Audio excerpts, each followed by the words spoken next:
Hey everyone, and welcome back to Geeks and Governance. Today we're covering V for Vendetta. This is one of the films that we knew we would have to cover as soon as we came up for the concept of this podcast. It's a movie that we feel really parallels our current day society in a lot of interesting and somewhat concerning ways. So we're really excited to discuss this one. As always, we thank our listeners and encourage you guys to engage with us on our social media, which will be linked down in the description. Real quick, I'd like to take a moment to say Happy Veterans Day to all of the people out there who have served. Although this episode will be released after Veterans Day, we are recording on Veterans Day, and we just want to express our respect and appreciation for the sacrifices that veterans and their families have made to protect the rights we enjoy as Americans. With that said, let's get into the episode. Hey, how's it going, Jordan? What's going on, buddy? Happy Veterans Day. How Happy we doing? Veterans Day. I mean, I'm not a veteran, but yeah, Yeah, I man, we can still enjoy it. I'm, We can still enjoy it. I'm super into It's Stolen a Valor. joyous occasion. That's my thing. Stolen Valor at the mall. Discounts on slushies all day. All day. My card ain't real.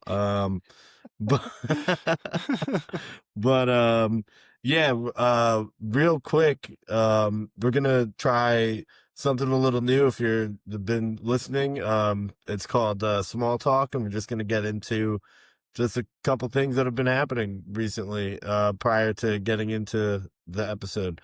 So, Jordan, you got 100%. anything? Now, Joey, I don't think we necessarily have to have a whole category for small talk. I think it's just natural talk. Just natural talk? Okay. Yeah, I mean, I just think it's, I think, like that. people can decide if it's small talk or not. Sometimes it'll be big talk. Sometimes we'll be talking about big things. We can talk big. Yeah, we talk about elephants, skyscrapers, all kinds of big things. I hate those things. All right. Well, I'll think of other big things. Oh, But man. I mean, honestly, I think the topic on both of our heads with getting into this movie and just everything that's been going on, the topic that I think is really most kind of eating away at us right now is the government shutdown, no? Or the lack of now the government shutdown? Yeah, absolutely. This whole issue with the government shutdown started kind of like because of the Republicans. They submitted a bill that is obnoxious in every way. It kicks 40 million people off of, health care, raises the premiums of over 20 million Americans who are already paying out of pocket. It's a disastrous bill. And so this disagreement led to a government shutdown, and they refused to make any concessions. Longest shutdown in U.S. history. So that's pretty incredible. And, as bad as it is for a shutdown to be happening, all those folks not getting paid and things like that, which is disastrous, the spinelessness of the Democratic Party in the wake of this speaks volumes. I mean, like, no backbone whatsoever. You have them on the run. They're getting smeared everywhere. People are turning their backs on the Republican Party. You have an opportunity to kind of take control of the public image back, and Right. on top of that, also get these people to make concessions that will save American lives in the end, by allowing them to continue to keep their health care. Well, that possibility has gone down the toilet because of the Democratic Party. These Democrats squandered their opportunity to control the narrative, and also get these concessions that they need for Americans to keep their health care. And they just let it slide. Chuck Schumer and his poor leadership, it was obviously calculated. They got 8 House Democrats senators to flop, right? And concede to the majority and Which end the those shutdown. Democrats that flopped, by the way, 6 of which are not up for re-election anytime soon. The other 2 are set to retire. So it just shows you, who was willing to basically sell their values. They're not in danger of being primaried, and they're also, don't want to be made out to be the villains. 2 of them are retiring. they're party loyalists to the end, and very, as I like to call them, right-wing Democrats. That's Right. kind of what they epitomize. And Hmm. honestly, all this is a failure of negotiation. It's a failure of backbone. It's a failure of leadership. And I think the next best move, because you have midterms coming, now next year. So Right. that's going to be huge for the Democrats to swing if this government continues to prove itself to be inadequate, which I feel, I mean, They're definitely come on. going to. Yeah, 100%. I mean, they I haven't mean, proved that they're anything but that in the past five years now. right, but you have these people that don't take a hard stance on anything, and their way of rebelling is writing a strongly worded letter um to the head of the house, you know what I mean? So Right, it's, making a TikTok. yeah, it's obscene, and Yeah. it makes no sense. And what really needs to happen is there are politicians with backbone. I mean, Alexandria Cortez, I think, is the biggest talk about it, AOC. probably primarying against Chuck Schumer and getting that spot, which would I be think she'd win. huge. And I think she I would think win she'd win that pretty easily. easily. Yeah. Was Yeah, she, and it's that, or they want to put her up to run for president, but I think she's got a way more likely chance of winning that control away from Chuck Schumer for and sure. being the new head of the party. And I think that's the direction to take it, because you need someone with backbone, conviction, and fresh ideas in that position. Yeah, absolutely. And Chuck Schumer's not that person because he's quite He's the not. opposite of that. Yeah. He's like a slug. He's Yeah. like an old slug. And don't get You me pour a wrong, little bit like, of salt on him, he just he's withers away. he's done some good things in his career. He's also made some really shitty calls in his career. Right. But recently it's just been proven time and time again he's not the person who should be in that position. And I think Yeah. that's the consensus across the party at the Right. moment. And I want to rewind a little bit to so when this whole shutdown first happened, I think nobody really expected it to last, the 40 days that it did. And when it first started happening, you heard a lot from the right-wing media that this shutdown was happening because the government in power, the Republicans, the conservatives, they could not allow this bill to, or I'm sorry, they couldn't allow the changes that the Democrats were proposing to the bill because they're saying that the Democrats wanted to provide free health insurance and free health care for undocumented immigrants, for illegal immigrants, which again is propaganda. There's nowhere Yeah. anywhere in the proposed changes to the bill that outline that, and it's again it's propaganda that has been fed to anybody who will listen to those nut jobs and that have cameras and microphones. And unfortunately, it's a pretty good percentage of our population here in America. Right. But one thing that you can't ignore, you can ignore fact and logic and accept lies as truth all day. What you can't do is ignore the fact that your family isn't eating and you have no way to get food. You have people who are serving in the military and serving in other positions of the government that fill essential roles, and they don't have a choice. They have to work or they would face serious repercussions, and they're not getting paid. So that's when you started to see them turn on the conservatives and turn. And these are people who have followed these people blindly for half a decade now, and you're finally just starting to get some of them to turn and start to see logic and start to use reasonable thinking. And and then again, the Democrats, they just fold. They flop as soon as they're starting to get some steam and starting to get some power. They fold, and it was super disappointing, man. And I Really, think really the most disgusting. disappointing part about it too was, I mean, two parts, right? So you had the promise at the end of, oh, well, the Republicans are promising that they're going to vote on affordable health care um, at, at the start of next year or next Right. session. And I mean, you just take them at their word. Even if you do have a vote on it and it were to pass and it gets through all the stages that it has to and it gets to the president's desk, do you think that's anything that the He's not going to president is sign. going to sign? You know what I mean? No. No, Absolutely and not. they control the House and the Senate. So how is it ever going to make it to his desk anyway? They're going to shut it down. It's It just wouldn't. It's an empty promise for nothing. Nothing will exactly. come of it, and at the end of the day, the Democrats just look extraordinarily weak. And the other disappointing thing about this is it comes in the aftermath of a huge win for the Democrats. I mean, they overturned seats, I think in Pennsylvania, Virginia, um maybe Maryland. There was Proposition 50 for redistricting in California, to That compete with passed. Texas's gerrymandering. There Yep. was New Jersey, as you know, went super blue. New York City elected Zoran Mamdani, who Yep. I think has gotten a lot of flack from administrative right wing Democrats.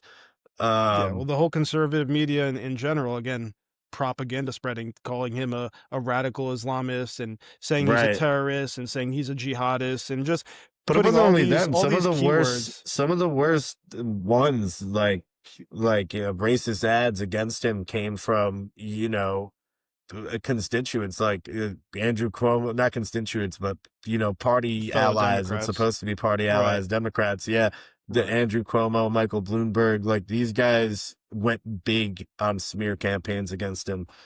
Right. I mean, it was honestly sad to see, but Yeah. it was an incredible win for Zoran. So But big shout my out to thing is him. like I don't hold a lot when you talk about Cuomo taking shots at Mamdani.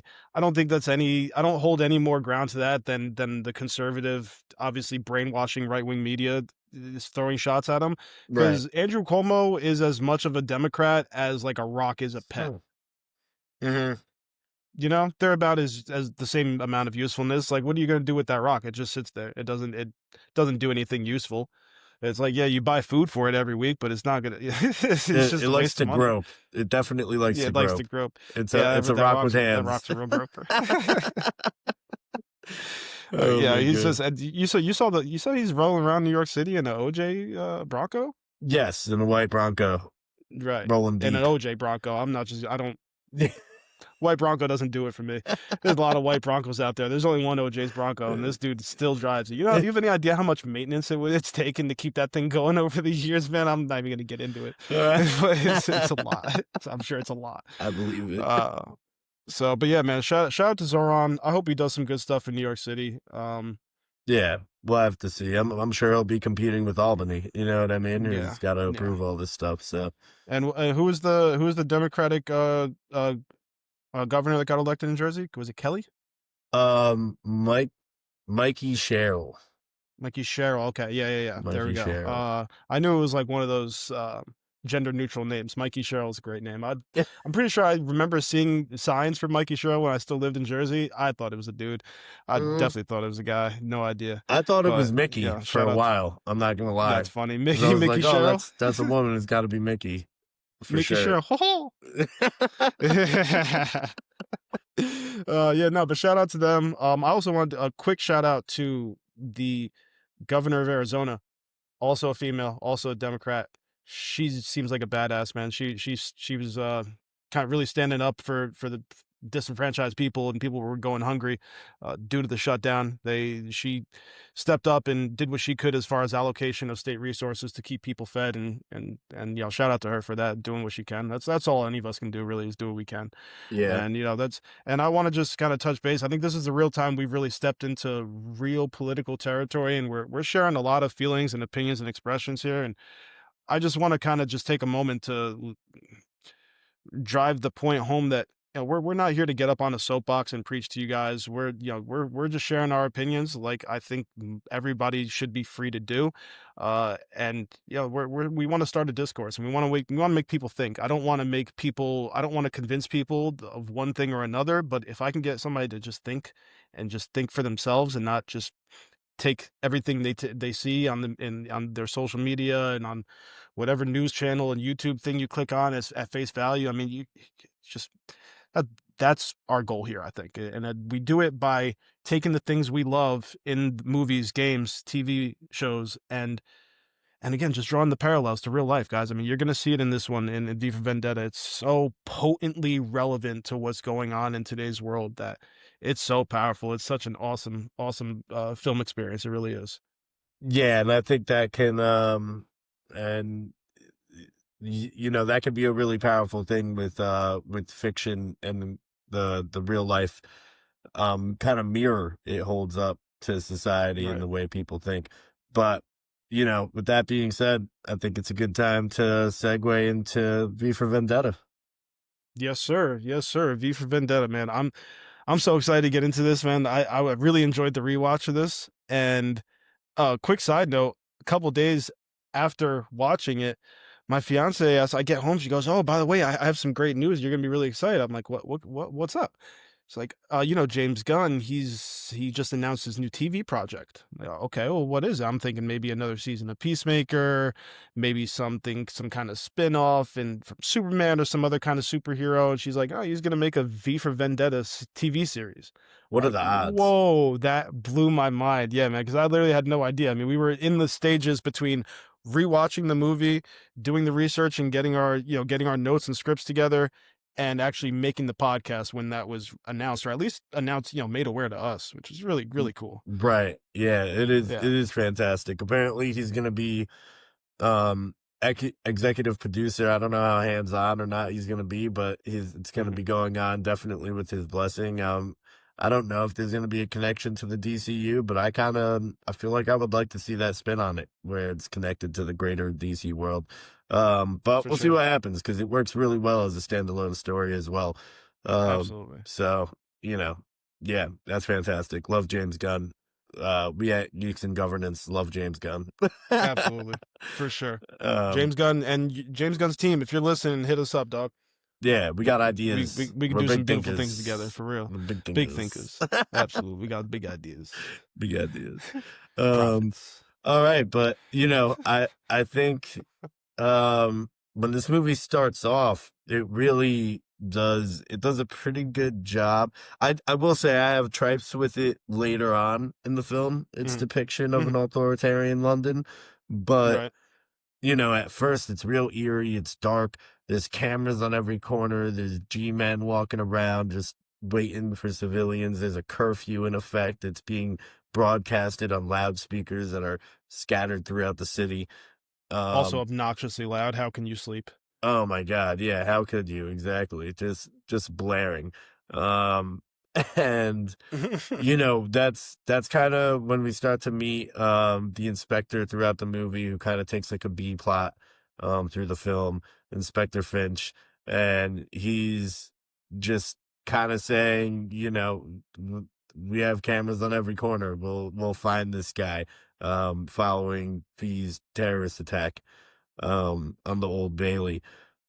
Um and it just goes to show, like, yeah, the first thing that happens, or that gets used, because we already have these things in our societies, right? We have cameras everywhere on every corner.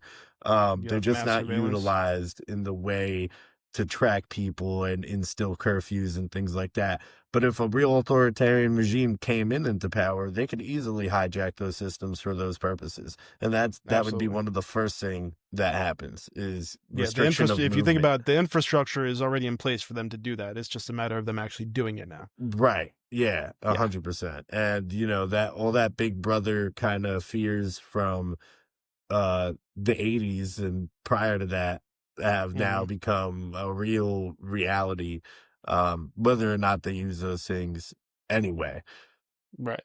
And it's obnoxious. It's extremely obvious, I will say. That maybe not obnoxious might not be the right word, but it's extremely obvious. They're not hiding their surveillance or anything like that. You have, again, cameras on every corner. You have giant speakers that can blare whatever they choose to tell you or make you listen to. And Right. then you also have vans that drive around that are very, they're not discreet at all. They're giant, obvious surveillance vans that go around with high-tech equipment, and they literally listen into people's homes, into the privacy of their homes, and they monitor their conversations, and they document everything, and they keep track of what they're talking positively of and what they're talking negatively of. And this is all, again, very much within the realms of possibility. Again, your phone tracks everything you say. It listens to everything you say. That's why you always get targeted ads for the stuff you were talking about with your buddy or your wife or whatever it is. Right. It would not be difficult for them to utilize that for, for their own Nefarious means. It's purposes. pretty scary. Yeah. Yeah, it is scary. It's a scary world we live in where everything's connected, in every type of way. Um, and what this movie does really well on is kind of capitalizing on what it m- what it means to have a revolutionary idea or to Hmm. be, against this type of management. And Hmm. the lore behind it, like the whole Guy Fawkes story, which is taken a little bit to exaggeration in the film, but And that's the just mask. If anybody doesn't know, that's the mask that V wears is a Guy Fawkes mask. Go ahead, right. Joe. Yeah, he was a Catholic rebel who was rebelling against the Protestant government under the king at the time, back in like the 1600s, and he got caught guarding the gunpowder, and then they tortured him and killed him. But so the story's not that great. I'm gonna be honest Right. with But you. wait, hold on. What did he do before he died? Oh, he squealed. He told, He he sang told, like a yeah, he canary. squealed. He squealed. He told everybody everything. I mean, torture, Yeah. that Not mid-century quite torture. as not quite as like heroic and romantic as V, but 400 No. years later, we get a real version of them. Yeah, exactly. Not real, But I do think fictional it's a version. good pickup in terms of historical figures. Like, why not? Oh yeah, absolutely. Um, but there's a lot of parallels, I think, especially because this film came out in the early 2000s. Now the comic book is from the late 80s. Mhm. But when this came out, I think there was a lot of comparisons drawn to the Patriot Act, post 9/11, United States. It really felt like a movie that wasn't geared towards a European audience, if that makes sense. Right. Like it Right. feels primed for an American audience. Yes, it Um, takes place in London, but it's very much, again, like you said, targeted at Americans and at American culture and the development of largely American surveillance technology and practices. right. And just to touch on the Patriot Act real quick, because I was doing a lot of Patriot Act research. I didn't know exactly how deep I wanted to get into it for this episode, how much time I wanted to commit. So I'll just kind of just share some of the stuff I remember off the top of my head with you guys. So Patriot Act, like you said, it was enacted in 2001. It was already in place as a concept and a thought and something that was probably going to be submitted for approval. But when 9/11 happened and there was mass panic and terror, and not only panic and terror, but I will also say unity and cohesion between the U.S. people and what we wanted to achieve and what we thought our values were at the time. And think at the top of that priority list as far as values and what we held dear was our national security. This was the first time that, really, other than Pearl Harbor, that there was a mass casualty of U.S. Citizens as a result of an attack on U.S. soil. So that really impacted people, and so it made it super easy, barely an inconvenience, for them to pass this Patriot Act that really changed the whole landscape of how technology was able to be used for surveillance and what kind of surveillance they were able to do on citizens who had no criminal record. They had no reason to be surveilled. But again, it's all presented to the people as for your protection, for national security. And through the entirety of the Patriot Act and the things that it allowed being prominent as far as surveillance and unchecked, untapped surveillance, they found that very few actual, terrorist plots or even rather whether it's domestic or international terrorists, they found very little in a matter of 20 plus years before most of the allowances of that Patriot Act were exed. Yeah, And again, I'll some of them go are I'll still in I'll go place. even further with that. There's never where like the NSA or national surveillance or any of these programs, they've Mhm. never actually been substantiated or proven by like an Right. independent journalist or anything like that or fact checker. that Right. they've stopped any plots. In fact, when uncovering it, I'd have to find the report, but I can leave that in the bio. I will find it. Hmm. They have found evidence of them knowing about things like mass shootings and not Hmm. actually stopping or investigating it after picking it Very up and taking interesting. it as a non-threat, you know. Very interesting. Actually, So I have a note here. I just found the note as you were talking. I was going through my notes when I was looking more into the Patriot Act. So, the Department of Justice claimed the Patriot Act helped disrupt over 50 terrorist related plots, including some targeting the U.S. homeland. Though independent reviews found that many were not directly prevented by Patriot Act powers. So, even for terrorist plots in which you had suspects arrested and convicted of terrorist activity, again, they're saying that, oh, we found them by using these things that you're allowing us to do, when turns out that wasn't the case.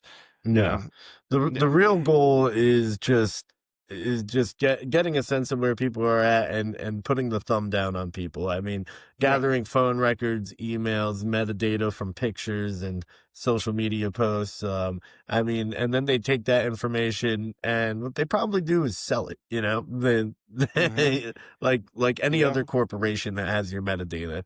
You know, Right. and that's really what it is. It's crazy. And today we've gone even further than the time of the early 2000s where, you know, they have facial recognition and artificial intelligence that tracks any suspect they're possibly looking for. And the Yeah. reality is that, you know, this technology is going to exist for a very long time. It's only going to get better. And Right. the all you need is a few bad actors in key positions of power um, to create a dystopian nightmare using this methodology of Right. ruling. Yeah. It's pretty wild, and it kind of goes towards. It kind of brings me to my next point, our next kind of bullet point as we go down the main themes that we want to explore of this movie. I have it listed as dehumanization, fear politics, and how that relates to ICE, also known as the Joey Um, immigrant, Customs Enforcement. No, yeah, I think so. fuck, we biffed that. We I fucking think biffed so. that. They're just making shit up. Oh man, yeah, yeah, ICE. What an acronym. Immigration and Customs Enforcement. Oh, I was right. I You were was just right. You had it. very, You had it. You're extremely much unconfident. you're much more big brain than I am. I knew that deep down inside my soul, Inside, deep somewhere in there. deep somewhere. Yeah, the deep So, recesses of my brain. so dehumanization, fear politics, and ICE. And ICE is, we're not talking about like a block of ice. We're talking about the Immigration and Customs Enforcement Agency, which was largely developed and now radicalized and weaponized by the current presidential administration in the United States. I think this drives a direct parallel between the Norse Fire regime in V for Vendetta. They thrive on fear of the other. That's a big one. We're going to come back to that a bunch of times in this podcast, but it's fear of the other. It divides citizens through manufactured enemies, immigrants, homosexuals, and LGBTQ community individuals. I mean, any kind of different political, religious beliefs, or political beliefs as well. So when you use all of these resources to constantly tell a population that the other is to be feared, it's a dangerous thing. It really is. You see it in this movie. You saw it. We see it in history books and in history films of the Nazi regime taking power in the 1930s. And we're seeing it today. We're seeing it with the use of ICE and the rounding up of anyone who looks or sounds different, and the complete oversight or disregard of any due process or rights that are instilled within our Constitution. It's really scary stuff, man. Yeah, and you know, like I think what draws a great example of it is Evie's story about her parents, Hmm. being kidnapped in the night for political dissidents Right. and being black bagged, as they call it, Hmm. dragged to a death camp somewhere and almost definitely killed. Right. Yep. So, um, which obviously, like, this this is a representation of what's happening now taken to the next level. But all these things have to start somewhere, and they do start with these types of tactics, these strongman tactics. And Yeah. the North Fire regime whole thing is they're taking minorities in their country to control the majority. And Right. that is the true purpose of demonizing all these groups. Oh, there's disease, there's war, there's famine, there's problems. It's got to be these groups' fault. You can't work, you don't have money, etc. And you build all entire political stance off of this Right. radicalism that says immigrants, homosexuals, Muslims, etc. are subhuman. And Hmm. you see that for sure with Donald Trump's ICE enforcement. There's just clear parallels. I mean, they're dragging mothers and ripping them away from their children. You can look up as many videos as you want about it. I mean, it's worse than cages. They're stacking people in like it's a prison in Venezuela. In fact, they're Hmm. sending people to prisons in Venezuela. Who have never Um, been to Venezuela, maybe don't even speak Spanish. right. And it's completely obscene. Even American citizens have been caught up in these tactics. There was a picture the other day dropped by Now This. Um, they had some journalists on the scene at a protest, and ICE agent drove by and pointed a gun at them. Um, Yep. Right out of the uh, window. Yeah, I saw yeah, that. out the window. And it's just, I mean, this is the world we're living in now. And the irony is that that guy who did that, the ICE agent, was a brown guy. I Right. mean, Yeah. yeah, He appeared Latino to me for sure. yeah, a hundred Yeah. percent. And so I really, I'm at a loss for words because yeah, you're going against your own people in a big way, and Right. at the end of the day, these people aren't going to value you like they're going to value your white counterparts, and Right. that's just the truth. And the same with Northfire. I mean, you see it. There's not something I noticed about this movie, unless you're in a prison camp or it's Hmm. pre the takeover by the Hmm. regime. You don't see any people of color in the entire movie, No. unless they're No, not at prisoners all. or something else, Right. you know. Yeah. Nobody at the TV station or anything like that. I don't remember seeing any people of color. Nope, not a Um, one. The no. only people of color you And see are in the prison camps. right. And when you going back to, you look at ICE agents, people are signing up. They apparently, I think there's been more like applications for ICE jobs than like almost any other job in America, which is absolutely sickening. Right. I mean, they're paying people an incredible amount of money to, 100,000 a uh, year plus a $50,000 signing bonus. yeah, to violate people's rights. I mean, what's not to love, right?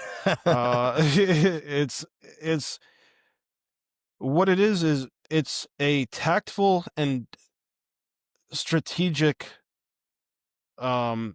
fear mongering of the other. So even when you have a Latino ICE agent who's targeting Latino families just because they're Latino, with no evidence to support that they're illegal or that they are criminals or anything of the sort, what that is he's been taught to fear them as the other.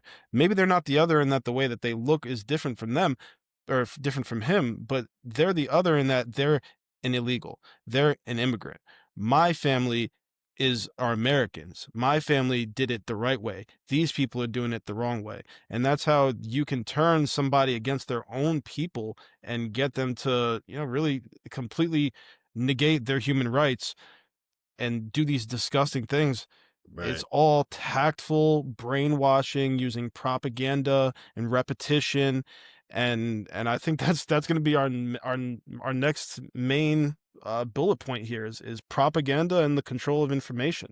I mean, that's what it's all about on the the British television network, which is what the regime, the Northfire regime, uses to spread their message and their Oh, awful real word. real quick before Yeah, we get there, I before did we get want into to say propaganda. a good So I'm always and excited to get into some propaganda. no, not the propaganda. Taking a step back for a second, just about Okay. Valerie's letter that she left in the prison that V read and then took with him. Um, Hmm. I mean, the line she has where they're talking about she's talking about her girlfriend or whatever, and she goes, they took her while she was out getting groceries. I knew they would come for me next. Like, that fear, that genuine fear is palpable in a lot of Yeah, ways. It's absolutely. it's insane. Yeah, it's Actually, and that's an actual the fact that that's an actual fear that people have to worry about in the United States in 2025. They could send their loved ones to the grocery store to go pick up their kids from daycare, and they might not come back home because ICE has rounded them up, essentially black bagged them, thrown them into the back of a van, and taken them to some kind of detention facility with no due process, no notification of their family members. I mean, it's horrible. It's literally evil. right, and there's something I do want to play if I'm able to get this to work. That I feel is relevant to this part of the conversation specifically. Okay, Um, take your time, brother. The Spencer will fucking make this nice and clean. yeah. All right, let me think about that then.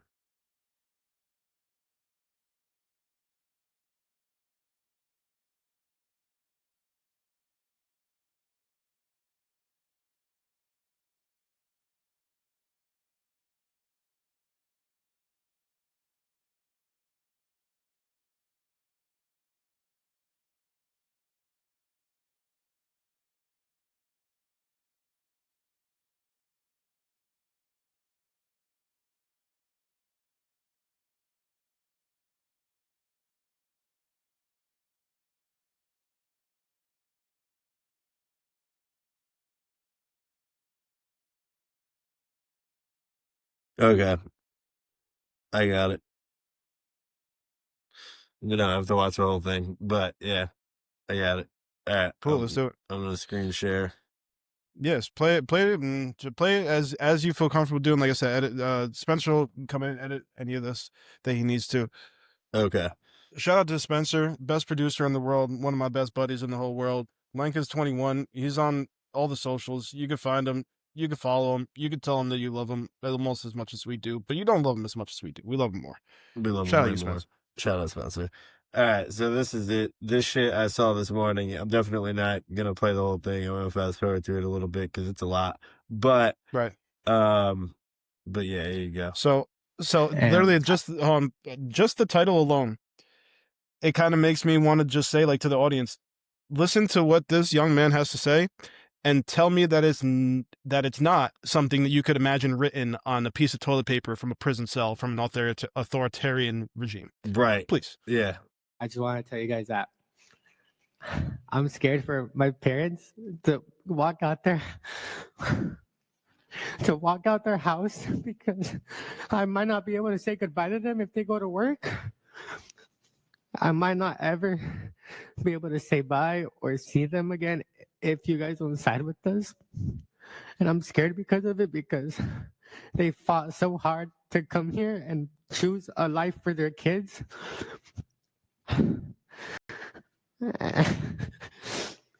And I really hope you guys do hear what everyone in this room has been saying, and I hope you guys do side with us because we are fighting for our rights and we are getting treated like animals because people judge us by the color of our skin and the way that we talk.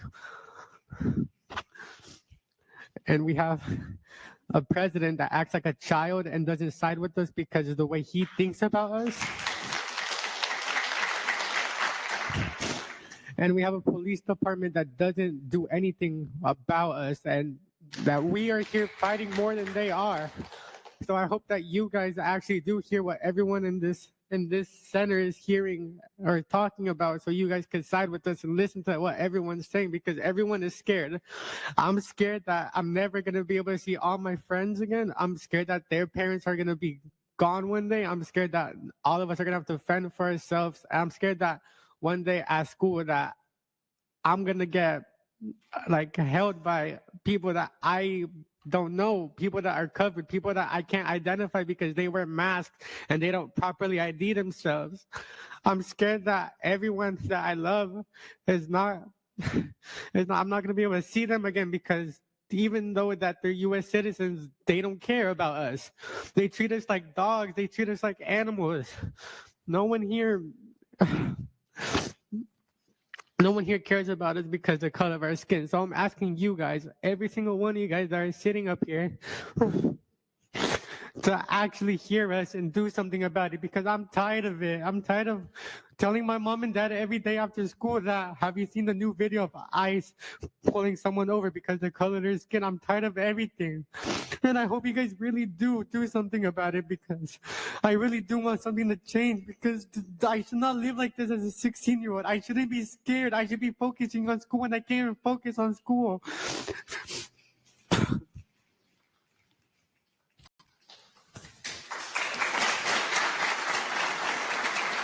So yeah, that sums it up.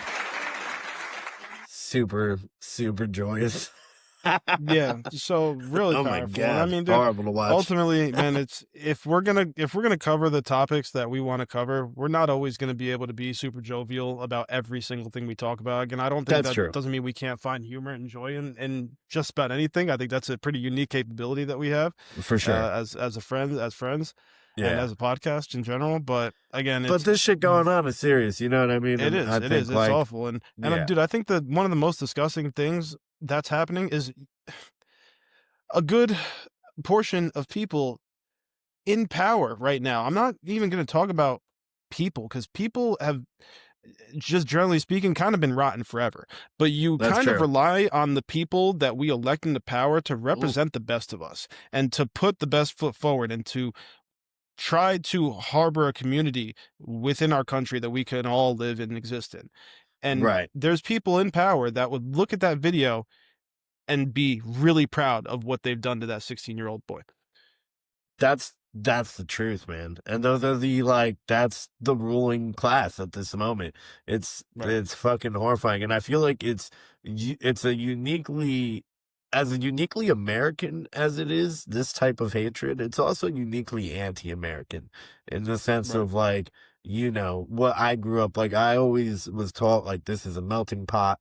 You know what I mean? What makes America Right. great is the fact that it is a collaboration of, like, all people, you know. Right. I mean, not for nothing, and I've heard this shit from Latinos too, where, like, I've been at a bar talking to somebody, and this Mexican dude, this is recently, part of my French, I burped.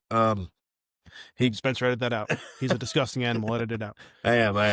He says, he was like, yeah, I think, like, you know, some things are too far, and, like, I think, like, Mexicans should be allowed and, like, shit like that. And he was like, in some of the South American countries, and I was like, okay. And then the list just got thinner and thinner. And then by the end, he was like, but, like, anybody that's, like, Muslim or anything like that, like, absolutely not. And I was like, you don't, like, once they go for one group, whether you agree with them or not, like, ideologically, religiously, whatever, they're gonna come for you next. And then Yep. in that same breath, when I was talking to him, he was like, I called him a fascist, and he was like, well, why do you call me a fascist? And I'm like, because of the things you're saying. Right. And then Yeah. we started, and then he was like, then for somehow the conversation led into Spain and Franco's regime, and he was talking about how good Franco was, and I was like, okay, so, like, that's a fascist. Right. That's one of those fascists I was talking about. That's a literal Yeah. fascist. It seems like your ideals really lined up with his a lot, frequently. Yeah, so I was like, all right, I call Yeah. a spade when I see one, man, and, you know, Right. If it looks like a fascist and talks like a fascist, it's probably a fascist. yeah. Even without the funny mustache. He did have a funny mustache, Mexican. There you go. Sometimes they do. But Sometimes they do. but Mussolini had yeah, one too. I think yeah, now we could move on to the propaganda, which is also super strong in this administration with ICE. I mean, they're constantly dumping out shit. You can't watch a goddamn football game or a UFC fight without getting glazed Ain't by that the this truth, dude? administration. Oh my lord, ain't that the truth? Oh man, and it feels like state-run media. I mean, the way that they propagate fear, like just like the BTN in V for Vendetta, they have their, because we live in a capitalist society, but they have all Right. their big money guys that are on their side buying up all these properties, buying Paramount, using that to make a move to get control of Warner Brothers and all these Right. other multi-conglomerates, entertainment companies that Hmm. really dictate what a large portion of the population listens to. That's Yeah, where I think we're people are getting their dangerously close news. to it. We're dangerously close to a media monopoly. That's where I think we're at right now. I think if our generation and the generation beneath us, younger than us, were if they still actually watched cable television, I'd be more worried about it. I think the prevalence of social media and the tendency for younger people, even especially people even younger than us, to get their information from social media, not from legacy media, not from shows that are going to be again on Paramount. They're going to get everything from TikTok, from Instagram, from Right. YouTube, and I think that's one of the last real beacons of free speech, and that's another reason why we wanted to start this podcast, man. I mean, we got something to say. Honestly, we do. Yeah. We make jokes about it sometimes. Spencer will be doing some editing. He'll be like, "An hour and 40 minutes of recording is criminal," and I just replied all kinds. We got something to say. We got something to say. We do got stuff to say. We got stuff to say. So and it's this is one of the most amazing rights that we enjoy as Americans is free speech, and I don't want that to ever go away. And for some reason, if some kind of disgusting fascist regime or authoritarian regime is able to make that go away, I want there to be documentation that we were here and we had thoughts and we had words and we tried to share them and we did share them. Right. And we will continue to do so until we can't anymore, whether that be because we're simply out of oxygen, our time ran out, or if they cut this whole podcast thing out altogether. I mean, it's They totally make you get possible. a government issued podcast license signed by Donald Yeah. Trump, and then it's over. All podcasts are now illegal going forward, except for JRE, Theo Vaughn, and that other one with the greasy Italian and his little Indian friend. You talking about Andrew Schultz? Yeah, that's the one.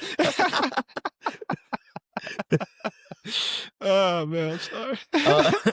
I'll tell you what, he's a big Mamdani supporter. I like Schultz. He's been Yeah, he's right. coming back around after he after he basically secured the election for Trump along with Joe Rogan. He's like, Yeah, actually, maybe that wasn't such a good thing. I'm not crazy about the things he's doing. I can't stand Schultz, dude. That dude needs to kick rocks. Kick rocks. That's He needs to great. kick rocks. Oh That my dude's god. awful. That being said, Andrew, So if you'll have us on, yeah, I would accept the invite. It would be just like those guys who went to Saudi Arabia. I'd be like, listen, it's a paycheck's a paycheck. yeah, but the way that they portray the media of the government is super interesting. The whole thing where the head of it, who's like a key party member, he disarms the bomb in the beginning. He says at some point, "Is what story are we running with, or what's going on?" And he's like, "Our job is to report the news, not fabricate it. That's the government's job." And that's exactly Right. what happens. That's a great line too. It's a Yeah, great line. It's Let me fantastic. hit me with that one more time, brother. Hit me with that line one more time. Give it to me. Hit me with it. He goes, it's our job to report the news, not fabricate it. That's the government's job. Beautiful. Yeah. It's like a symphony. Chef's Yeah, kiss. just yeah. yeah, absolutely beautiful. And And I just want to real quick, while we're on the topic of propaganda and the media being used as their most powerful weapon. So again, this movie, like Joey said earlier, it came out in the early thousands, and this is really when that 24-hour news cycle really started.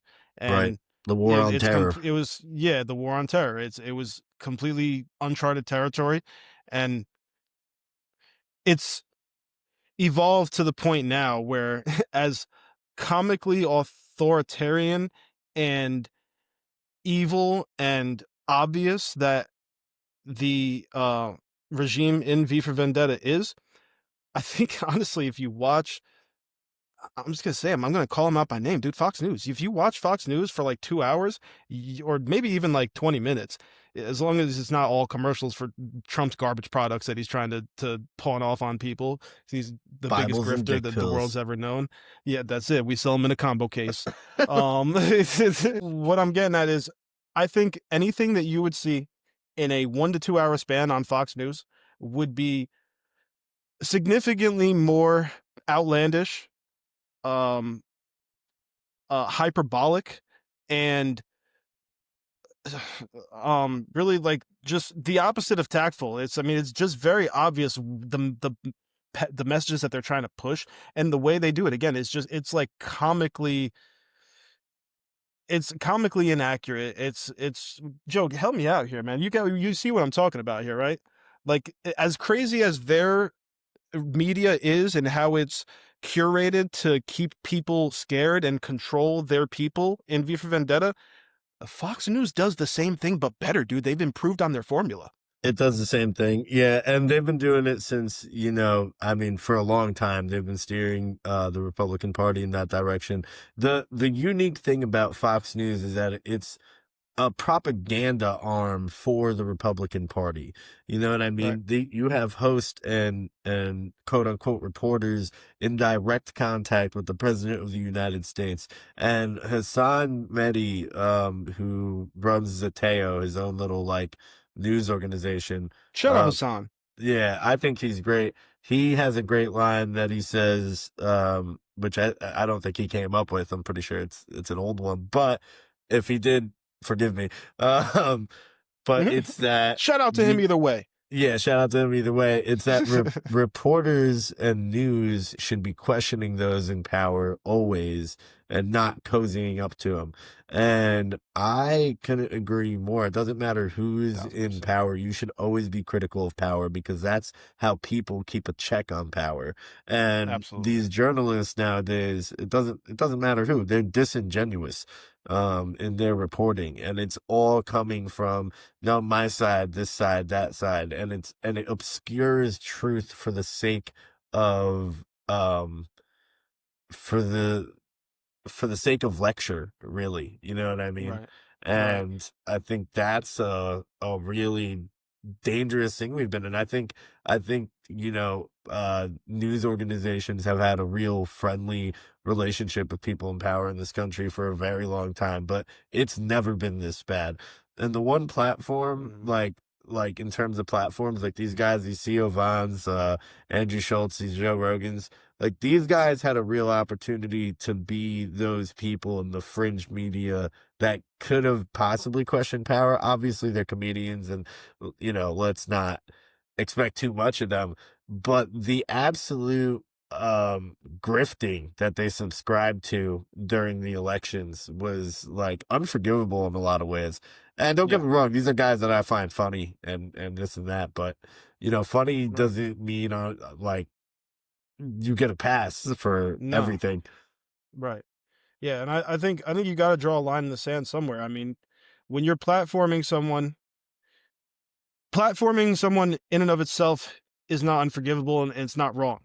Right. What you do with that opportunity, with that time, and with the media, the whatever you're producing, there's a responsibility. There is. And when you have someone like a Donald Trump walk into your podcast studio, and you're gonna let that man sit there and use your platform, and again, I'm talking directly to Joe Rogan right now, and he'll never ever hear this, I'm sure, I guarantee it, but it's got to be said, man. Somebody's got to say it.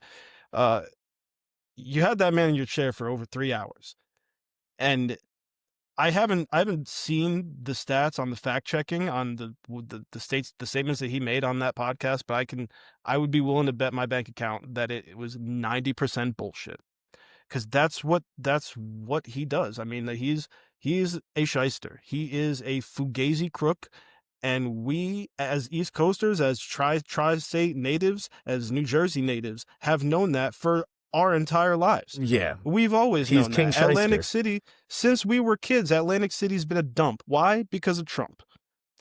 Since we've been young adults and now we're entering into our early 30s, into the next stage of our lives, the government has been a dump. And why is that? It's because of Trump. I mean, it really is. And It is. Yeah.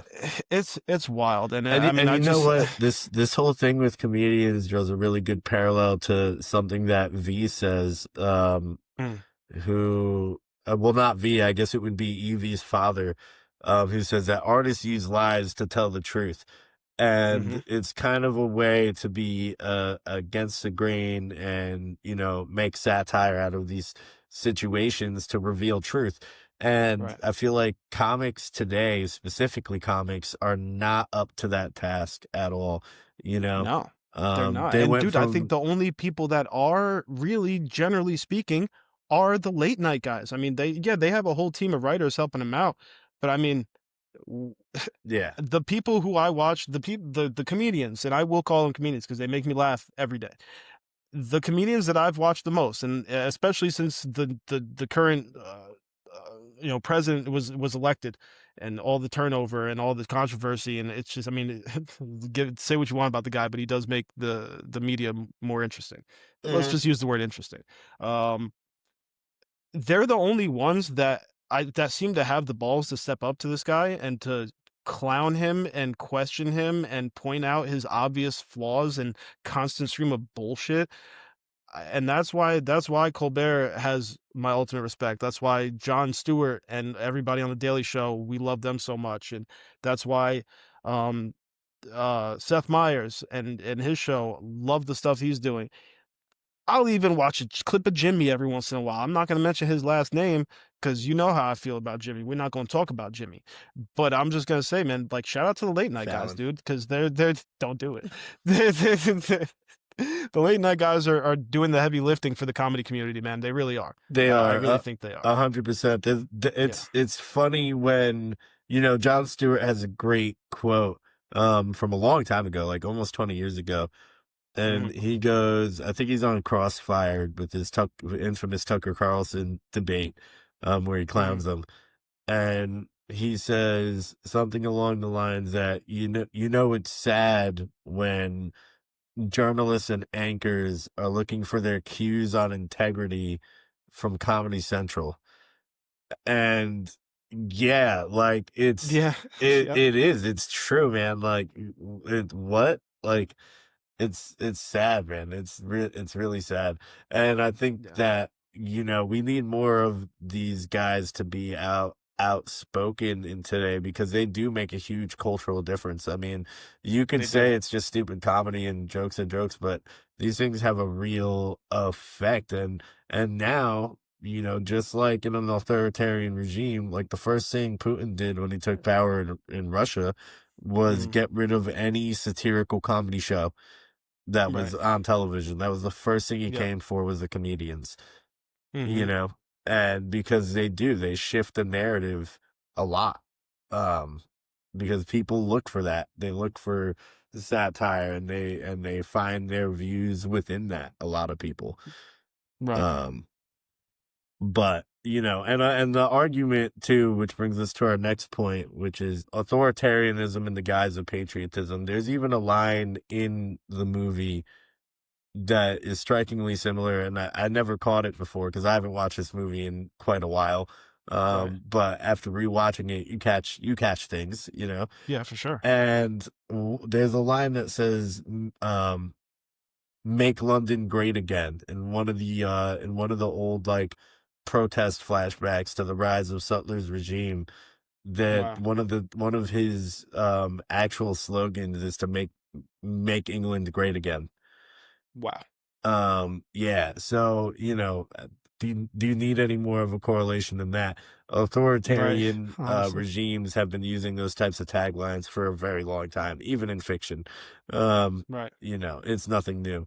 And it's that whole idea of there's something wrong with this country, and what's wrong with this country is the fact that we're losing our identity to these others in society.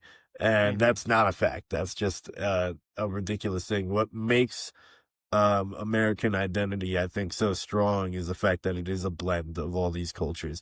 You know, Right. you may have a different god and all this thing, but every now and then, we all stop at McDonald's, and I think like Yep. that's a part of what makes this country great is yeah, there's certain ideals, beliefs, and standards and overarching like societal norms we stick to that make us all uniquely American, and at the same time, we're all uniquely different. And I think like the Right. more we can accept that from each other, the better this place will be. And right now, it's just not that place, Right. which is And unfortunate. honestly, it is very unfortunate. It's sad. It's sad. It's a weird combination of unfortunate, sad, disgusting, and infuriating. And it eats at you. And I mean, I try not to think about it too much because it's like there's only so much I can do. What we can do is talk about it, spread the idea of critical thinking, Yeah, and vote. I mean, that's the stuff that's in our power to do right now. So that's what we can do. right. As far as, oh man, you were just talking about. North Fire and their slogans. Yeah, their slogans. I don't know if this is what I meant to go back to, but I keep picturing Trump in like one of those little coats that the Oh, guy's that always Sutler wearing, the head wears throughout chancellor. the movie. Yeah, it's just like a It's like such a like a Kim Jong Un type of it coat, is. It's almost. like a Yeah, classic evil dictator coat. I'm surprised he classic. hasn't worked those into his wardrobe yet, I because I the would suits don't have. fit him very well. Well, no, but they don't fit Kim either. No, no, they don't. Hmm. Hmm. We're gonna have to do some brainstorming on that. For sure. Maybe get one of like, I don't know, maybe get like a really fancy designer to make like one of the really cool dictator coats for him. That would just put it Absolutely. all together for him. Maybe Versace his approval rating would probably go through the roof. through the roof. I'd vote for him. People would be like, "This is what we've been waiting for." Do the thing. Um, Oh man, so this is what I want to say. So, okay, so the point that you're making that was so beautiful is that's one of the things that's unique and beautiful about America is that we are a country of immigrants. I mean, we're not going to get too deep into U.S. history and the Great Expansion and all that, but right. we will eventually. We will cover a topic. It might even be Red Dead Redemption. We're doing a series on that right now. We're probably going to kind of step into We'll that be jumping into territory a that. little bit. Yeah. Manifest Destiny and all that good stuff, all that fun stuff.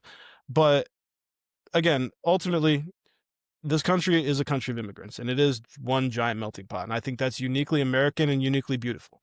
We were raised on those values: is that everybody is equal, and we all make up this great country together. And it wouldn't be the same without any one group of us. I mean, not for Um, nothing. It's in the name of the country, the United States. The states States, are separate, right? right? But But we're we are united. Yeah, united. Yeah, exactly.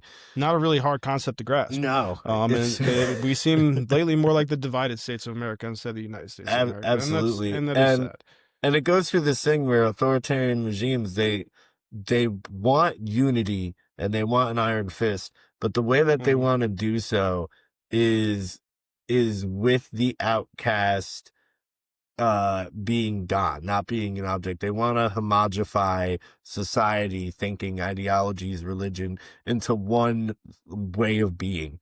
And Right, it feels like something that's patriotic, but even like the slogan from the movie, strength through unity, unity through faith, it hides a huge level of conformity and sacrifice on behalf of the people that engage in the system and that are a right, part of it, because you and can't have those things without giving up some of your rights. um right. you And know I would question. My question would be, I mean, what's the value of faith if it's forced? right. Yeah, I don't think there is much. I think the value of faith is that you choose to believe it and you shape your life. In certain cases, you shape your life around it, and it guides the decisions that you make and how you treat people and how again, just the decisions that you make just in your day to day life. So why would yeah. you want to try to? It's I'm not going to try to wrap my head around why an authoritarian dictator would want to do the things they do. It's just baffling. I mean, it's again, me and Joe come from common sense politics, man. We were raised with kind of values from both left and right, but all very middling. I mean, we believe people should work for what they have. They should all contribute to society. We also simultaneously believe that certain people have been put in positions in which they're not able to contribute to society, or in which the system has been used uh, to break them down, to hold them down, to not allow them to reach their full potential. And that's a very real thing too. And those people deserve some kind of life as well. I mean, it's, it's tough, man. But it's one thing that obviously we're getting really deep into a lot of politics on this episode. It was unavoidable with this movie, and with it's this something that we topic. really wanted to jump into. Yeah. And also, me and Joe talked a lot about it, folks, and we're genuine guys. I mean, I think you ask our friends and friends and loved ones, people who really know us, you'll find that we're both really straight shooters, like sometimes unapologetically so. And so what Correct. I'm not gonna do, man, is come up here and get on screen with my best friend in the world and try to pretend that we're something we're not. Try to pretend that we can allow certain unforgivable things to be believed and to be done to people, and just say, oh well, we need to coexist with them. Like, no, we don't. And what we need to do is we need to change things for the better, so that those people, while maybe they have those thoughts, they have no ability to act upon them. They can be the outcast. That's who should be the outcast, is the people who think they're better than others, the people who look down on people, who want to disenfranchise people, who want to kill. I mean, Yeah, help me they out, Joe, here. they You know what I'm they want saying? to use nationalism as a tool Right. to make people afraid and consolidate their power to some kind of benevolent ruler who they see as a placeholder of a benevolent ruler soon to come. Who knows, Right. what they're Yeah. thinking. But this is a reality that we're living in, and it goes so far beyond those Bush era politics of the time this movie was released, where Yeah. now we're really seeped in it. Even George Bush, after 9/11, did a televised speech at a mosque saying Mhm. that, Islam is a religion of peace and these are Americans just like anybody else and they shouldn't Right. be hated and all this. And now, I mean,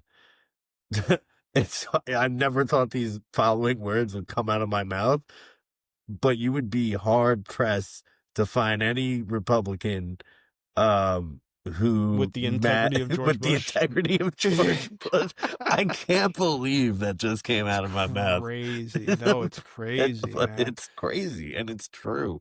Yeah. It's yeah, it's Yeah. nuts, man. It's It's nuts. wild. It's Um, wild. It's so crazy.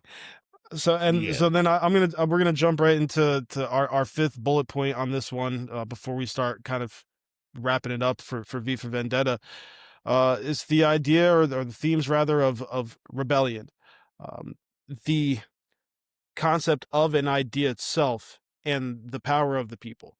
I think this movie ultimately argues that ideas can't be killed. V's got a really cold line at the end, the very end of the movie, where he kills one of the higher ups in the Creedy. government. You remember Creedy? Okay, yeah. So he's like the second. He's like head honcho number two, below the high chancellor, whatever his name is, and he has this awesome line to me.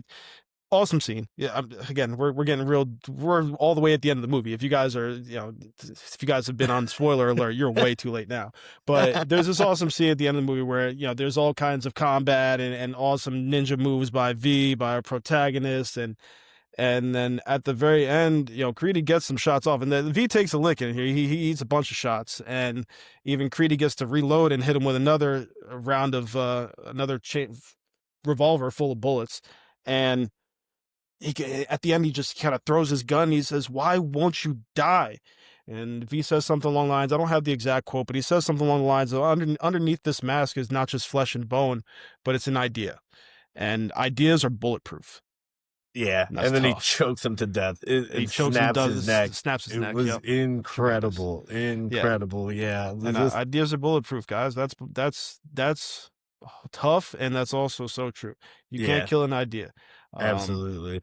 And and yeah, the whole idea that V also is a terrorist. I mean, it depends on what your definition of that word is.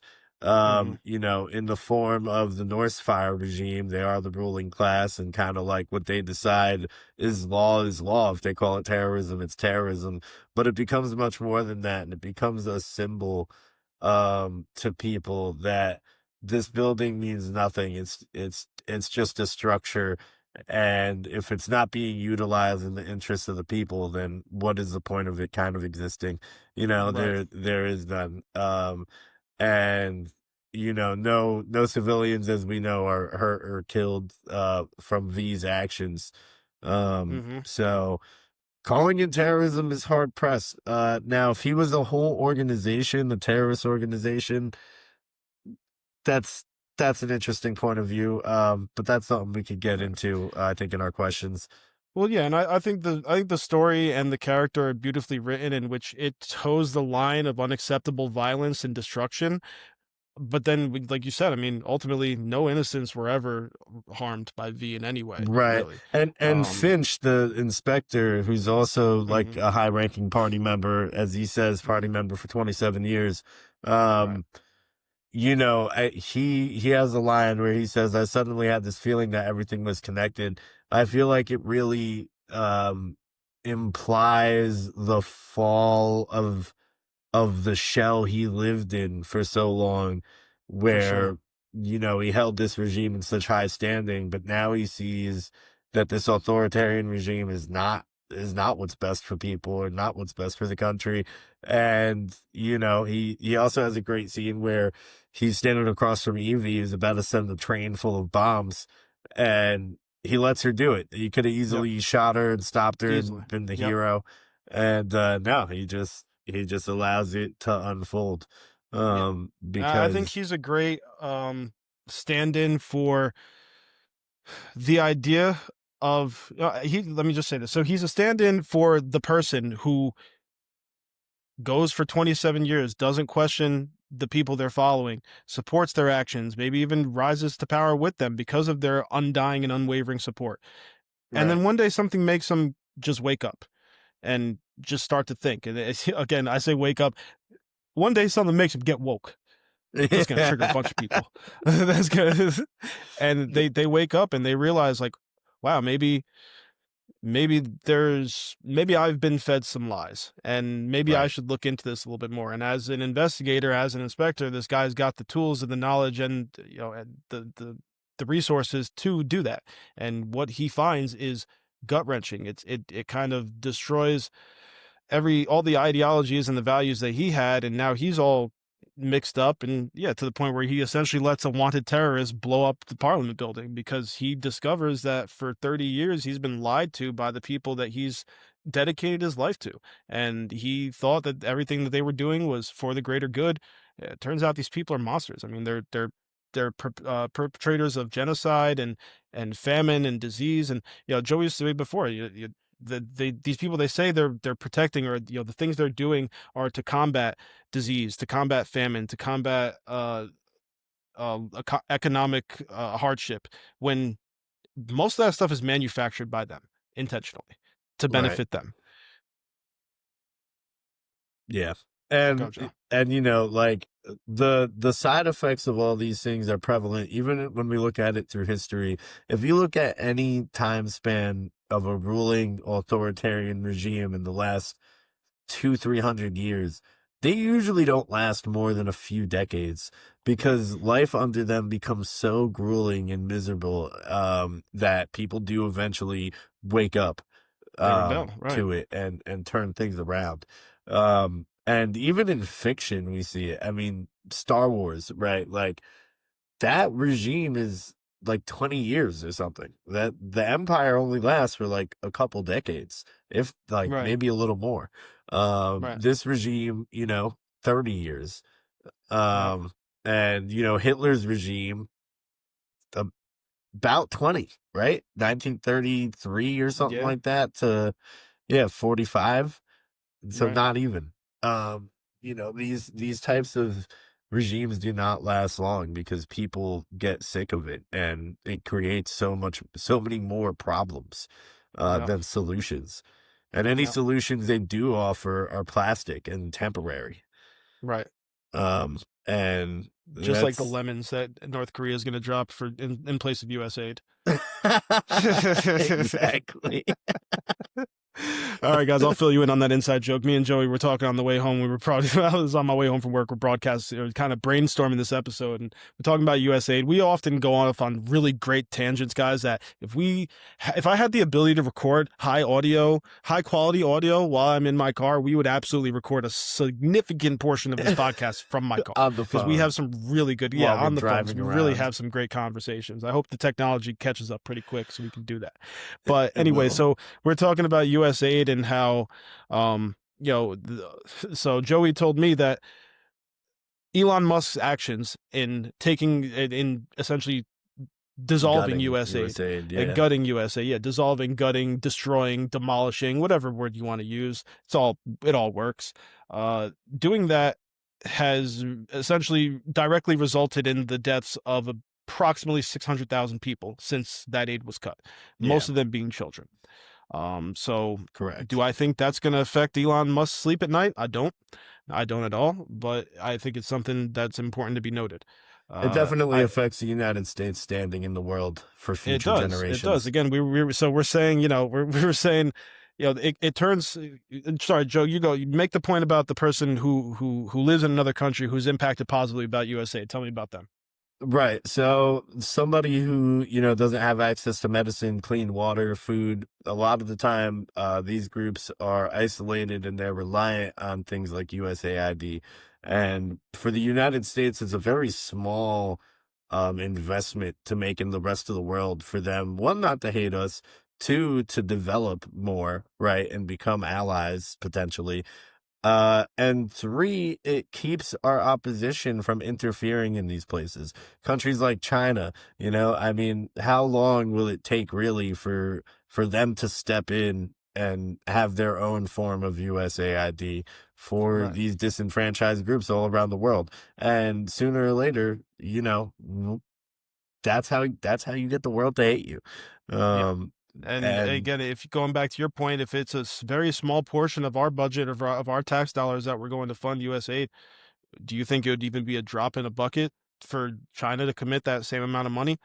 No, it wouldn't. Their their economy is booming right now. So, and again on the joking side, the whole fake lemons. We just picture all of our enemies stepping in our place to provide the aid to these different places all across the world. And you're getting all of our traditional foes to line up and step in. You got China throwing their hat in, you got Russia, they're gonna drop some baklava or something, and then you got North Korea. Have you seen their supermarkets? They're so full and so incredibly real, and they're gonna drop packages, they're gonna open them up, there's just gonna be like 1,000 fake lemons that you would put in like a bowl on your coffee table. Silicon shells. I'm sorry. That joke may be in poor taste, but it took us like 3.5-4 minutes to set that up, so we're keeping it. Hell yeah, I like it. We're keeping it. But yeah, man, this movie, just like a little closing thought on it. I love this movie, bro. This movie is fantastic. It was a really good rewatch. I don't think we had we couldn't really appreciate it when it came out, man. I was very 8, young, and you were what, 6? So and should not have been watching it, but I think I did. Rewatching it with a fresh perspective, with the knowledge we have now, with the experience we have now, with the critical thinking skills that we have now, it's a very good watch, and we cannot recommend it highly if you guys haven't seen it enough. I don't think we spoiled enough of the plot, honestly, to even ruin the movie for somebody. I think they could really, somebody who hasn't seen this movie could listen to this whole podcast and still go enjoy the movie like it's their first time watching. Absolutely, yeah. And I commend you too. And even if you have seen it and are familiar with the product, watch it again, dude. Dude. Prep for James Gunn series, because we're going to cover that too. Yeah, hell yeah. We are. All right. Well, I think that that wraps it up for the movie and brings us into one more line. I got one more line for you. Oh, let's hear it. V for Vendetta doesn't just warn about fascism, it warns about complacency. Authoritarianism doesn't need monsters, it needs obedient citizens. And that's powerful, dude. That's a powerful line. It's obedient citizens, and I'm talking to all of our listeners. You have a responsibility to not be an obedient citizen. It's not what this country's founded on. That's not why you have freedoms in this country. It's not for obedience. That's not what we're doing out here. Freedoms come almost exclusively from disobedience. Right. And they can be taken. They're not absolute. They can be taken away. They have been and they can be. So, again, think critically, people. Use your brain. I mean, seek out independent sources of news, and again, I mean, look at several different resources. There's websites on there and apps available that can bring you all different sources, whether it's a conservative leaning or a liberal leaning media source, and they can categorize it all, bring it all together, and give you either a summarization of what both sides of the media are reporting, or you can do the research. I mean, spend the time and read all the articles yourself and pick out the differences and see what you think, what you don't believe, and what you do believe. I think sometimes the gut test is the bet, man. You got to go with your gut. And when you know something's wrong, you feel it in your gut, man. And you can't ignore that. That's part of being, that's what part of what keeps us alive is that gut feeling. Yeah, it's true. Yeah, man, for sure. It's true. So, with that, man, I mean, that's my closing thought, Joe. You got any closing thoughts on the actual body of this? Yeah, a little bit. I just think it courses a powerful correlation to what's possible in the modern era, and just stay vigilant. Stay vigilant. So we don't need an experimented on like part superhuman guy to blow up buildings. Let's not get to that future. Yeah, that'd be great. Yeah, let's stop that from happening. Yeah. While we support V, we do not desire a V. Right? Yeah, so, right. Yeah. Yeah, let that be known. I'd like that on record. One. Yeah. Yeah, so that's what I'll say to that. But those are pretty much my closing thoughts.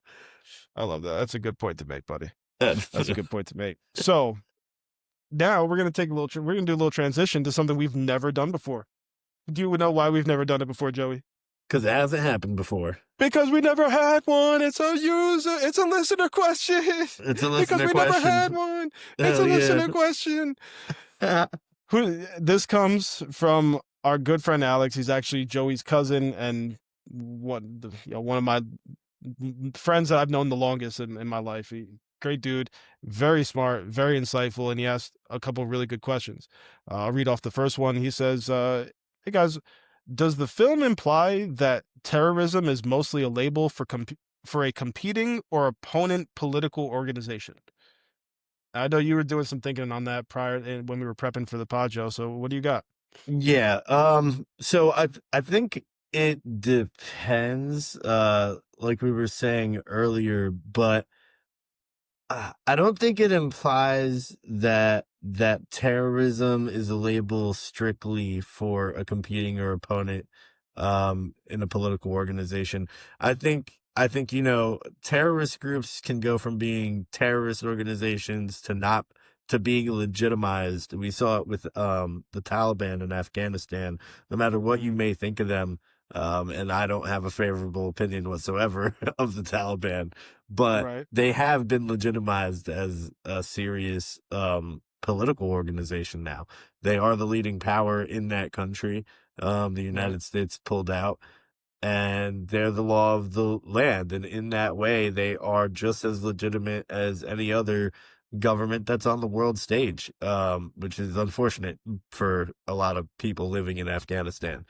But it's still true. And they've gone away from their tactics of the past and are keeping it just in their country. But let me tell you something real quick. I will tell you this: if a world superpower left a bunch of their most expensive military technology on my land and just dipped and bounced and left me with the keys, I would also form an actual solid organization. I'd have the best organization with the best crispy cool and clean helicopters. Yeah, I want your beards out the here. Yeah. It's just crazy. I still think it's kind of crazy the way we just kind of left Afghanistan. I do think that's Again, Oh, just kind of going back to our central abs- leaning. I mean, of course, absolutely. we're definitely liberal guys. I mean, we're definitely liberals. I'm not going to be ashamed of that title or anything because that's just how we lean. But again, I think the way that the Biden administration handled pulling out of Afghanistan was pretty crazy. Butchered it. Absolutely Yeah. butchered it. But like, I don't think the film implies what you're asking, Alex. I don't think terrorism is a label just for any political opponent. However, in a authoritarian regime, that could very well be the case. I mean, you look at the opposition party in Russia, they're pretty much non-existent. Anybody that rises to the top quickly gets thrown in jail. Well, yeah. So they don't really have the chance. And I also find that terrorism, for me, what the definition is um an act that is meant to be violent and instill fear for a political ideology. Um Now, I don't think that's V's intention. So in that sense of the Mhm. word, I don't believe he's a terrorist either. Right. Um but yeah, the problem is that any of these violent groups can become legitimized. I mean, look at white supremacists in the United States, right? You have, Right. I would consider them to be domestic terrorist organizations, and yet a lot of their ideologies that have gone back since David Duke and before that have made it into mainstream politics. Right. And that's their way of self-legitimizing, which they've Right. been doing. Yeah. Yeah, You know what, you want to know that I've been thinking about a lot. I think my definition of a terrorist is one who, again, uses violence to instill fear in a person or group of people who is undeserving of that. And I think right. that last little caveat is my big hinge on whether or not you're a terrorist. You know, I Right. think there's certain people and groups of people in this world that deserve to have some fear instilled in them. I do. Right. I think Nazis are some of those people. I think white supremacists are some of those people. I Yeah. think jihadists and people who engage in holy wars and genocide over religions are some of those people. I think they should all be extremely afraid because that's what keeps people in power is the fear of the people of the people who have been elected to power. Though they need to have there needs to be a healthy amount of fear. I mean, you saw also when Luigi Mangione did or did not do what he did to that United Healthcare guy. You saw a billionaire scared, and you saw a lot of people really happy about that. And I Yeah. don't think they're wrong for feeling that way. I think that people that have ultimate power in this world and in this country should also have a fear. I think there's room for both. Right. Yeah. Well said. Yeah. Um, I Key's don't got a think you're a second question. terrorist if you run over a group of Nazis with your car. I don't think you're a terrorist. I think you're an I think American you're a hero. hero. Yes. Yeah, absolutely. And that's the official stance of the Geeks and Governance podcast. Put that Absolutely. on paper, dude. Yeah, for sure. We Put endorse that on this paper. message. So the second question is, Hold on, let me read the second all question. right, Wait, read the second. did you read the first one? No, I read the first one. You read the All right. first one. All right, you read the second one and I'll answer it. All right, I'll take the second one. Who's on first? What's on second? And I don't know who's on third. No, so he asks, do you think V and Evie were in platonic love? I also just cracked up because we're definitely both going to answer the questions. Oh man, that's awesome. Okay, so do I think they were? So I know he put the word platonic in parentheses. He put, do you think they were ever in platonic love? I I think V was in a romantic. Uh, I think V had romantic feelings towards Evie pretty early on. I Yeah, think as soon as he heard the story of, as soon as he found out how she came to be who she is, what happened to her parents, the things that she's experienced, I think there was already like a kind of like an infatuation with her. And then the actions that she takes and the way that she grows in the movie and the impact that he's able to have on her. And he almost like, I kind of almost see it as like V put her in like a cocoon and then she came out as a butterfly. I kind of do see it like that. And that's another thing we didn't really touch on too much. It was funny because my fiance and I actually like we just had kind of different perspectives on the whole imprisonment of Evie. Um, if you look at it, so V, I think, was very obviously interested and, if not infatuated with Evie from the jump, and he gave Evie the option. He said, you can just chill here for the next year. Once November the 5th rolls around, I'm done. You're out of here. You're good to go. She didn't do that. She went out of her way to tell him, I want to help. So she lied. She said, I want to help and get me involved. So he got her involved, and the first opportunity she had, she took to try to escape, which I don't blame her for. I'm sure she was terrified, rightfully so, but he didn't lie to her until she lied to him. So I do see it. I mean, obviously, being taken by this mass vigilante and held against your will is all kinds of terrifying, and I definitely see it from that women's perspective too, and I can respect that. But ultimately, again, if you're looking at this movie from a different perspective and just like a kind of a wider lens, it's about a mission. It's about achieving a goal. It's about changing the world. Um it's about spreading a message and an rising idea. above your own fears too of Right. the And world you're living in. so to kind of wrap my thought up here, I think Evie fell in love with him right at the end. I think once she was able to separate from him from a little while and then come back to him right before he did his big stand, I think that time that she had to reflect made her realize what an amazing and positive impact that he had on her. And between that and just the virtues that he holds and the values that he has, I think that's what really solidified her love for him. And I think at the end when he's dying, like, they're absolutely in love. I think if there was anything that she could have done to save him and to pursue some kind of relationship with him going forward and escape together, they absolutely would have done that. Yeah. Yeah, I agree with you wholeheartedly. I don't really have anything to add. I think their love was definitely romantic. Yeah. Especially towards the end. But I don't think that future ever existed for V. I think he was too, No. like the Ronin samurai. He was too hell bent on revenge, and Right. that's what he lived for, and he had to succeed in his mission. For sure. And he did. Made for a great movie. He definitely did. Yeah, man. Great movie, great ending. Absolutely. Absolutely. Shout out Tchaikovsky, whatever his name is. Yeah. The music for sure. Whatever his name is. Chai latte. Chai latte is crazy. He didn't even try. But all right, I would like to introduce our next segment. New V segment? for categories. We disagreed upon this from the start. It's C for categories. V does not stand for categories. V stands for vatagories. So if we're just throwing things in giant vats, then we can have V for vatagories. Is it a human baby or a collection of squirrels? What? Is that from Rick and Morty? No, no. Maybe the VAT episode. Yeah. Do you want to go first? Yeah, sure. Why not? Joey, breakfast is the most important meal of the day. You know it. And that's pretty much all we see V eat in the movie. Is she just gets egg in a nest cooked for her by every house she goes to. Every single one.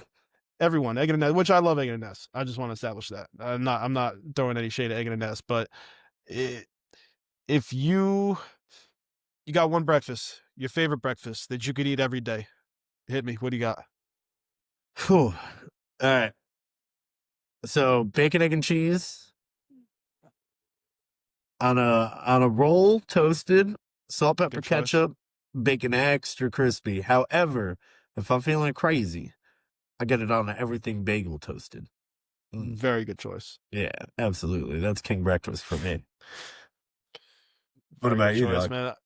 Honestly, I'm a Taylor ham guy. I'm a Jersey boy through and through. Taylor ham, egg and cheese on everything bagel, salt, pepper, ketchup.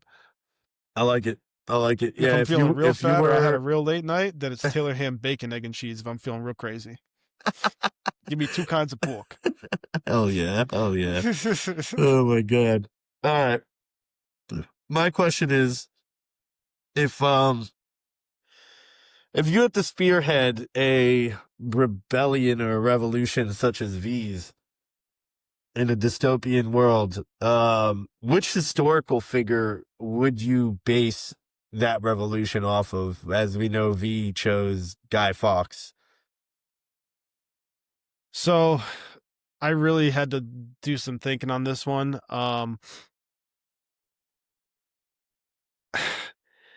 Do I have to use all of their ideologies, Joe? No. I don't think All right. so. Think you could pick and choose a little bit. All right, yeah, because I mean, not everybody's got some kind of flaw to them, a little chink in their armor. So, and Sure. with that being said, then I'll choose Malcolm X. The very impactful person to the Black community in America. Right there, along with I think Malcolm X and Martin Luther King were the perfect yin and yang for the Black rights activist movement. All Right. right. The only thing I would take away from Malcolm X's whole philosophy is the radical Islam part of it. I'd probably maybe leave that out. Right. But the strong emphasis on self-determination, self-defense, that's what really resonated with me with Malcolm. As amazing and impactful as the Dr. Martin Luther King was, a lot of his I think a lot of his ideologies were not necessarily always based in reality. I think they were very idealistic. I think they were beautiful, but again, I mean, sometimes the violence begets violence, and Malcolm X was aware of that, and I do have respect for that. I like it. I like it a lot. I fuck with it. Yeah, what do you got? Ooh. So this is a hard one. Um, this is a super hard one. I think if I'm gonna pick somebody though, I'm going Pancho Villa. Pancho Villa. Yeah, I'm going I Pancho like it. Villa, man. Pancho Villa. First off, I look sick in a poncho. Right? True. Yeah, that's number one. Number two, I mean, the hat, the mustache, everything, the two guns. I'm going all in on the Pancho Villa getup, Right on. for sure, absolutely. I might even throw some Zorro in there, add a sword and a whip, just for leverage. Right. But yeah, he was a freedom fighter. He fought for Mexican independence. He did eventually die. Killed a bunch of um a bunch of Mexican white fascist. soldiers for sure. But yeah, I think that's a good one. Just to represent as like a symbol, you know what I mean, for Right. freedom and revolution. I think that's what I'm going for. Absolutely, Pancho I like Villa it. all I like day. it, man. I like that choice. So my next category question, it revolves what's homeboy's name who houses Evie when she escapes from V and like the creepy Dietrich. Catholic pedophile guy Dietrich. Yes, Dietrich. He's got this dope house. He's like a TV personality. He's got all this money. He's got all this dangerous, risque, controversial stuff in this room, and obviously he ends up paying the ultimate price for it. But in if you lived under this kind of regime, a Norse fire regime, what item would you be willing to keep in your house that could potentially get you arrested or even killed? Ooh, man. I'm gonna tell you right now. I would like to say something like technological, like either DVDs or like my games and stuff. But everything's Right. so digital now and like connected. I don't think that would be an option. I think I'm Yeah. going just in general book collection, man. Just Yeah. you can't take words. I mean, I think that's the strongest thing. And books Yeah. have many different ideologies. Books is the first thing they're banning. You know what I mean? Yeah, it's So always the first one to go. I was just about to say books are always the first thing to go. the first to go. So I think yeah, a good collection of books of 1984. You know what I Yep. mean? Things like that. Even Hunger Games, I think, would make the ban list in a really authoritarian regime. Right. Not gonna lie to you. Yeah. But what about you? What are you thinking? Mm.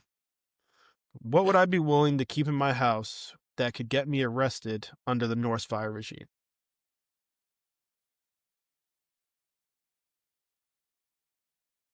Drugs. I I mean, it seems pretty bleak there. I don't know what else you do for fun around there. Yeah, right. I'm supposed to be sober while this just awful dictator runs my country, and there's like I'm gonna need there's a some weed curfew at at night. least. Yeah, the least thing I could do is stay in my house and do drugs. I mean, Yeah. what else is a guy supposed to do? Can I change my answer? Yeah, would it also be drugs? Also drugs.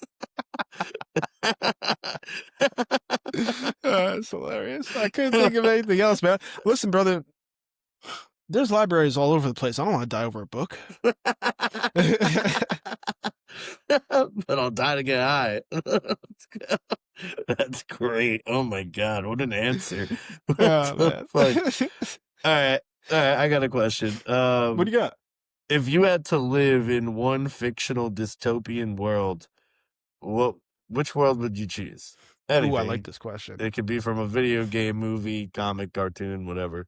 I'm going video game, man. I'm going cyberpunk for sure. So I would live in Night City in cyberpunk. I would lie, cheat, steal, and kill my way to a high level, middle ranking thug, and just stay low key after that, man. I mean, it's not that hard to get Eddies in Night City. You just gotta be willing to sacrifice your morals for just a little while. And, That's true. yeah, true. and or you just like you kiss the right asses coming up.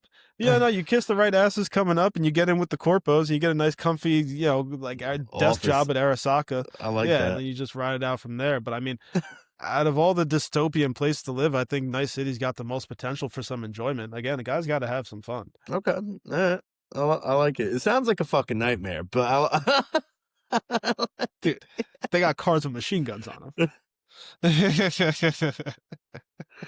Oh man. You know what? If I had to pick a dystopian fictional world to live in, I'm going 1997 Los Angeles in the 1990 movie Predator 2. Oh, great movie. That's on the docket. It is on the docket. That's on the docket for sure. Probably next year for Halloween, folks. For sure. Check your calendars now. That's where I'm going. It looks cool. There's lots of voodoo going on. Everybody's got a Tech 9. I'm sure the Mexican food slaps. Right. I'm with it, dude. It's pre-computer. I like it. I like man. it. I like that it's gritty. It almost has a New York City vibe. It kind of feels like it feels like Gotham. It does. It kind of feels like Gotham. Absolutely. I like that a lot. I like it. That's where I'm good going. answers. Those are good questions, good answers. Again, shout out to Alex for the listener question, man. We appreciate it. We really hope some more come in. Again, you guys can submit them anyhow you can get a type of message to us. I'm talking YouTube comments, any of our social media pages, which will all be linked down below. We'll have our email there. You can send us direct emails if you don't want it to be public or anything like that. I mean, we want to engage with the community again, guys. We want to really engage with you guys. We want to talk about things that we all want to hear, and just build something really special here. I think this is the right first step in that direction. Really, I think, me and Joey talked a lot about this episode, folks, and not only just how excited we were to cover this movie and cover these themes and start to really cover something that's more relevant to what we're seeing today. But I got to be honest, folks, I was excited all week. And still am excited. I'm happy that we're doing it. We're hopping off the fence that I wanted to kind of stand on when we first started this podcast. I've taken inspiration from a lot of other podcasts. I don't think right now is the appropriate time to shout them out, but that will come, I promise. What I've gathered on a couple of them is, while they do give hints of their political leanings and their feelings, they don't downright out and broadcast it. But guys, that's not the point of their show. If the whole point of our show is to draw parallels between media and things that are going on in real life or things that have happened in real life, we can't shy away from this territory. It's true. And I'm also well aware that in the big 2025, people are aware if you're a fence sitter, if you're somebody who plays both sides. If you're somebody who's a Democrat 1 minute and a conservative the next, whenever it's convenient for you. And that's just not going to be us, guys. We're going to be real with you all the time. That's what we're here to do. And I'm super happy to be doing that with you, Joe. Yeah, absolutely, man. I couldn't agree more. Cheers to that. And this was a great episode. A lot of fun. I'm out. Guys, until next time, follow us on all our socials. Thank you again so much for listening. We love you guys, all of our listeners. We love you so much. Hell yeah. Happy Veterans Day. Until Until for next sure. time, guys. Remember. The 5th of November.